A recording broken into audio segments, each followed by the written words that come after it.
So last year I released the video that every video essay person does at least once in their YouTube career. I released my version of problems with the Marvel movies. And while I still do agree with nearly everything in that video, especially the poor comedy in Captain America Civil War's airport battle, I think I was pretty wrong about what I said regarding Guardians of the Galaxy Volume 2. Yeah, it's rewind time. I didn't really like Guardians of the Galaxy Volume 2. Over the past week, I've revisited the two Guardians films and discovered how much I truly appreciate them as artistic and heartfelt superhero pictures. And we live in a time right now where it's pretty hard to find those. There's a lot to say about these movies, particularly the style, comedy, and most importantly, the heart. We're all standing up now. Bunch of jackasses standing in a circle. When discussing the Marvel Studios movies, the Marvel formula comes up quite a bit. Now, I'm not going to sit here and deny the possible existence of a formula or checklist, but I'm not really sure that that applies to the two Guardians movies. When I was rewatching the first film in the series, I was genuinely shocked that I had to remind myself that this movie exists in the Marvel Studios cinematic universe. While many Marvel movies can be boiled down to a pretty rigid system or process, the Guardians films really can't.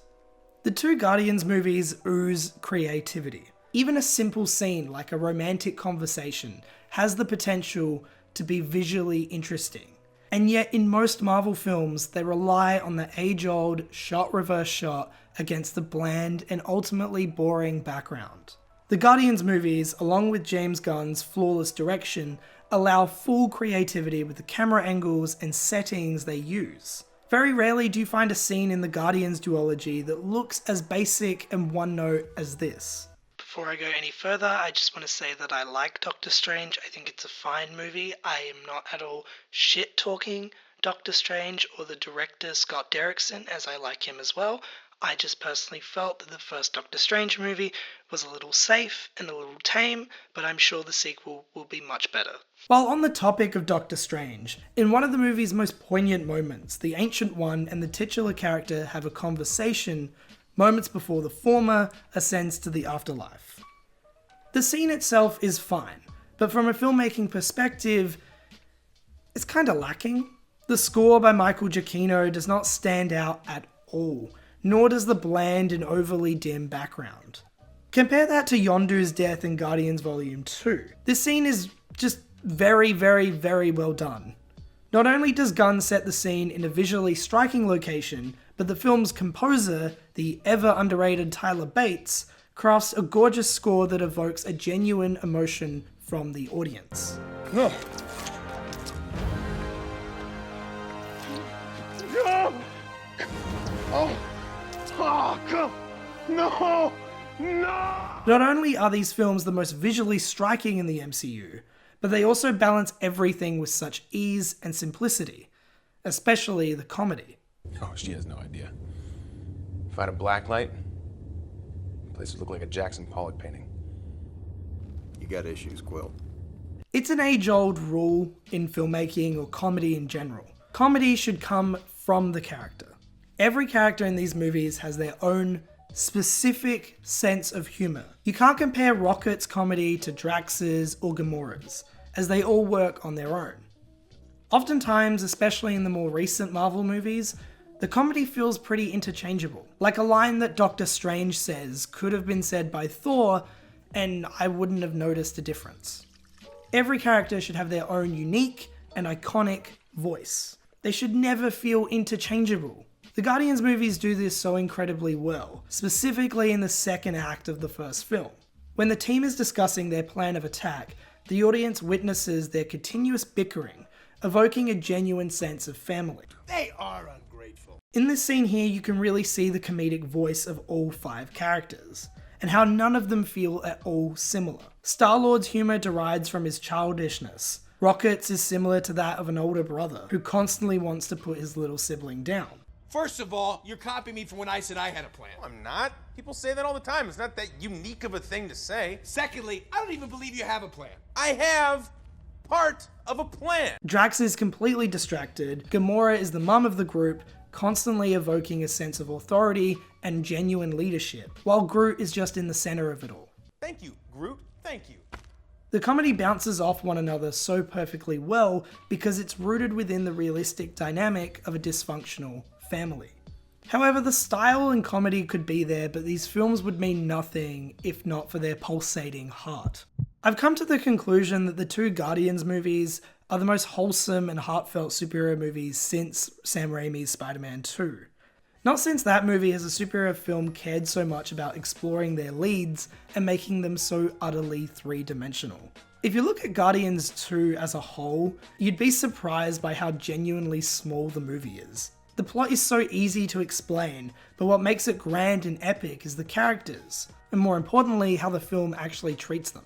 The Guardians series is all about people who have done some bad things, realizing that those bad things should not define them. When I was rewatching these movies, I discovered how real and therapeutic it is to see these characters love each other despite the initial hatred. You will always be my sister. For a character like Gamora, who was abused and trained to become a killer, that means falling in love and being a part of a real family. For Drax, it means putting aside preconceived opinions and accepting new people, no matter how ugly or haunting they are. It's beautiful. It is. And so are you. With Star-Lord, it's all about accepting the past and growing up as a part of a new family. He didn't chase him away, No. even though he yelled at him. And he stole batteries he didn't need. Well, of course not. For Rocket, it's about letting people in, something that has truly haunted him. In my eyes, Rocket's probably the most realistic of all the characters in these movies. His fear is horrifically sad because it's one too many people feel. This idea that if you push people away, then people can't really disappoint you, because they never really got the chance. I know who you are, boy, because you're me. For me, that's what makes the final scene of Guardians 2 so heartbreaking. In that final shot, the way the camera focuses on Rocket's distraught expression. It's in this moment that he realizes that one day, when he dies, people will love and remember him. It's all about this little raccoon who never asked to exist, discovering that he truly does exist. And isn't that shit just beautiful? I think to really love these movies, you need to be willing to open up and accept your own mistakes. I've made many mistakes over my very, very, very short life, and I doubt I won't ever mess up again. I think that's what James Gunn's duology, and thankfully soon to be trilogy, is really all about. It isn't about forgetting your mistakes and who you once were, more than it is about accepting your past mistakes and building towards someone better. As Star-Lord says in the film, Usually life takes more than it gives, but not today. Today it's given us something. It has given us a chance To do what? to give a shit. in my eyes, Gunn's duology is an incredibly special one.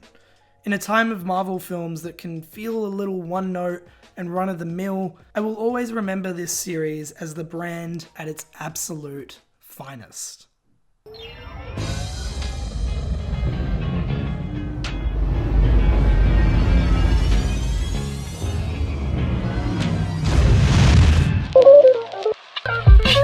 Hey guys, thank you very much for watching this week's video.